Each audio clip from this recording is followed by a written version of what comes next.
Chapter 122 of Chainsaw Man has officially dropped, and Fujimoto just ramped up the pace a little bit with this chapter, showing us the first potential showing of the Death Devil. And you know what else does ramp up the pace? You hitting that subscribe button if you haven't already. Make sure to subscribe to the channel for more manga content. But without further ado, this chapter opens up with Yoshida and Famine talking in a cafe, with Famine ordering literally as much food as she seemingly can handle, staying true to that Famine name, because she's got to be one hungry motherfucker.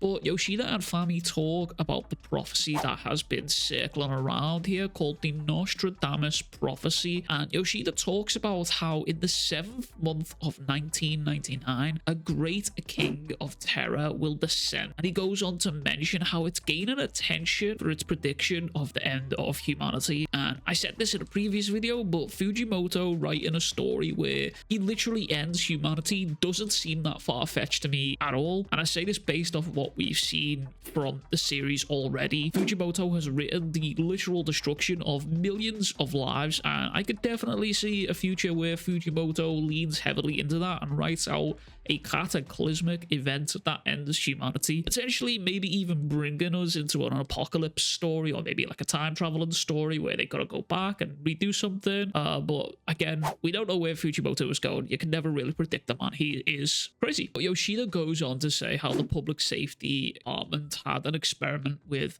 30 convicts and had them all make a contract with the future devil as a condition of their release, and the public safety sector had them ask the future devil when they are going to die, and surprise surprise, the future devil predicted that 23 out of the 30 will lose their lives in July of 1999. And Famine looks completely and utterly unfazed by this news and just replies with and Yoshida then starts to ramp up the question here, where he says that public safety knows Famine is up to something, and they also believe that it is connected to the prophecy that has been circling around. And Yoshida also then says that if she doesn't cooperate, he'll have to give her the devil treatment. Honestly, Yoshida saying this to Famine complying makes me wonder even more about Yoshida and his powers. We have watched this man Yoshida throw hands and take blows and exchange blows with Quan Chi, and I wonder if Famine knows something more about Yoshida and his powers. There's been so many theories and speculations about Yoshida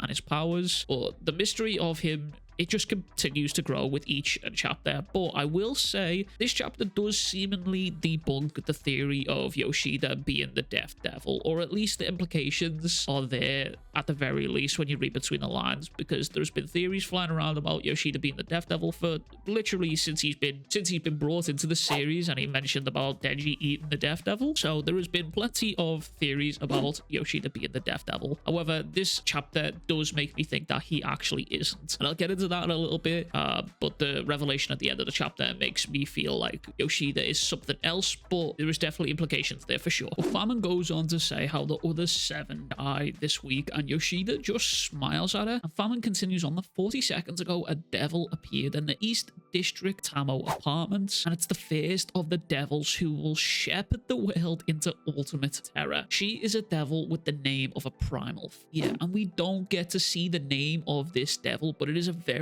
interesting point on how this devil forms, and I'll explore that in a second. But we do switch over to a couple talking about potentially getting a new car off the back of a raise and promotion and so on and so forth. This conversation, it seems very unimportant to me, considering these guys literally yeet themselves from a balcony shortly after this conversation. Yeah, midway through this conversation, they just decide, you know what, it'd be better off if we did the eternal sleep now, and both of them just climb over their balcony and yeet. So yeah, but as it turns out, that balcony that they yeet from is the apartment that Yoru and Asa are stood in front of at the end of the last chapter. And it turns out that these bodies that are landing here and now in front of Yoru and Asa are now starting to form a devil, and we know this devil is a primal fear devil, and Yoru has no intention of fighting this. At first she does, she summons a ruler sword, but after this she looks at this devil and is like, yeah, nah, this is above my pay grade, I'm good for this one. So that to me just gave us a little bit, it's hard to power scale, quote unquote, this Chainsaw Man's universe. However, this one did give us a little bit of a power dynamic.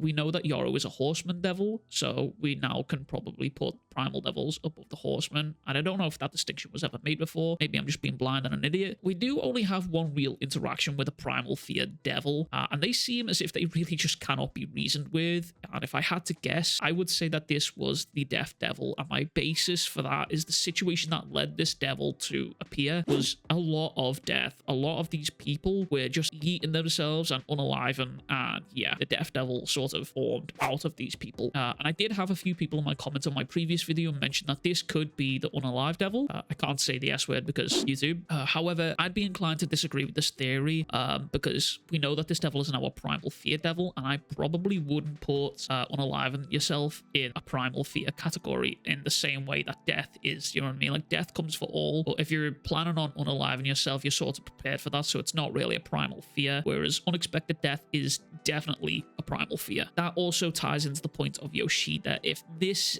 what we are seeing right now, actually is the death devil, that clears Yoshida of all allegations, but then opens up a whole new tin of worms about what actually Yoshida is, because he knows way too much about everything that is going on, and we have no idea what he is or what he can do or what his powers truly actually are. That's a whole another can of worms, and someone more intelligent than me can definitely dig into that one. But that is everything from me. Fujimoto feels like he is back in on his bag with the pacing of this chapter. However, I will mention something that has been bugging me now, and it has been for a little while. The quality of the scans that Viz is putting out recently have been down bad lately, and when I've seen pictures of the Japanese scans compared to the Viz ones, they feel way higher quality, and there's even some overlap on the boxes of the artwork for this panel, which, like, it's bugging me of late, and I really do hope Viz managed to figure the fuck out, because it's kind of bugging me, and Chainsaw Man deserves the respect and the quality upgrade that other series that Viz will cover. Yet, that was a little rant from me, but it's been bugging me. But that is everything from me. As always, make sure to let me know in the comments what you thought of the video, what the chapter. Make sure to like and subscribe, and as always, I'll catch you guys all in the next one.